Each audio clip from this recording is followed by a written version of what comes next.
A sense of being under siege pervaded the White House, fueled by the leaks, the constant anti-war demonstrations, and intensifying criticism in the press. In this atmosphere of us versus them, Colson's office began an ever-expanding list of Nixon's critics, the enemies list. Richard Nixon and his henchmen were, at the end of the day, likely doing nothing more than those who came before and those who would follow. The only difference is they were too bumbling to keep from being caught. But here in the 21st century, the American people were led to believe they were led by a government that would finally put to rest any talk of such underhanded tactics and deliver honesty and transparency to the nation, and that includes the media. One member of the media dared to speak up. Now comes the fallout and the revelations. Pleasure to welcome into MidPoint former investigative reporter for CBS News, Emmy Award winner, now author of Stonewalled, My Fight for Truth Against the Forces of Obstruction, Intimidation, and Harassment in Obama's Washington. Sharyl Attkisson joins us today. Sharyl, thanks so much for being here. Thanks for having me.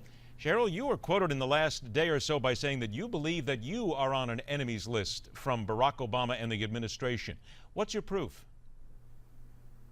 I would just say that I assume there is some sort of list that targets journalists that they are concerned about, and perhaps journalists who are working with leakers inside the government, based on the evidence of seeing a list of people basically that have been targeted, such as the Associated Press reporters, James Rosen, James Risen, and others. I also have a source that has led me to believe there is a list of some sort. I don't know if that means it's a piece of paper with names on it or some other type of list, but I think that they have probably identified the journalists who are problemsome. There is also an email that was leaked in the WikiLeaks pages that discussed a White House tasker that had been assigned, according to this email, from a government contractor to deal with inside the Beltway journalists who were getting leaks from Washington insiders.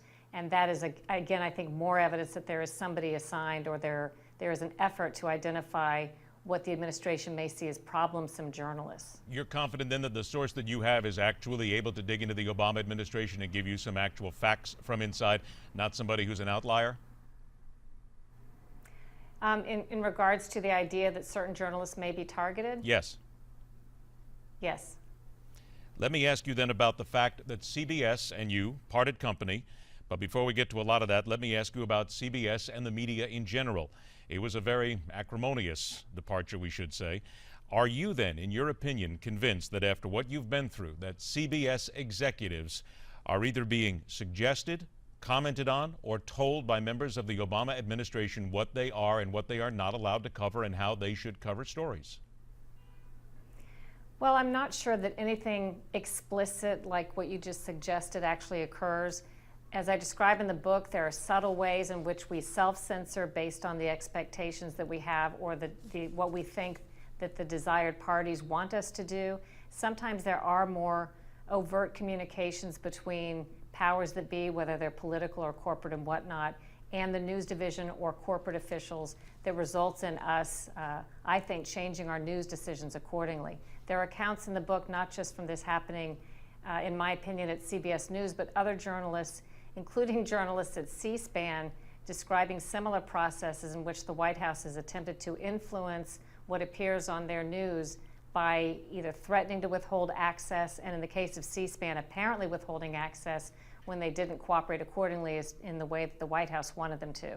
I don't think it's a secret that these tactics are used. I've had 3 different network officials tell me just since I left CBS, and I was already familiar with this, how interviews are held back, or at least threatened to be held back, by administration officials if broadcasts don't cooperate a certain way, or if they color outside of the lines and perhaps attack stories that the administration doesn't want them to attack. I have about 30 seconds left, then we're going to take a break, come back for more. But again, in your opinion, from what you've been told by people, do you believe then that the Obama administration is subverting media coverage at all of the major networks, including the major cable networks? I'm not sure about the word subverting. I believe they're attempting to influence, and in many cases successfully influencing media by their own self-censorship or by the result of the overt threats of withholding access and other things. All right, now we have a lot more to talk about on this. I'm going to ask you, please stand by for just a moment. Sharyl Attkisson returns after the break as we dig deeper into the stonewalling from the Obama administration that gets scant little notice by the media, including the Fast and Furious issue. And at 22 minutes after the hour, the midterms and the man who first led America. Wonder what George Washington would think about today if he saw what was happening inside the Beltway. Also, it wouldn't be bad to ask him what's happening outside the Beltway and how the political system has changed. Brian Kilmeade will join me for that conversation, and we'll continue to converse about the midterms all the way up until midnight tonight with our special coverage that begins at 7 o'clock Eastern right here on Newsmax.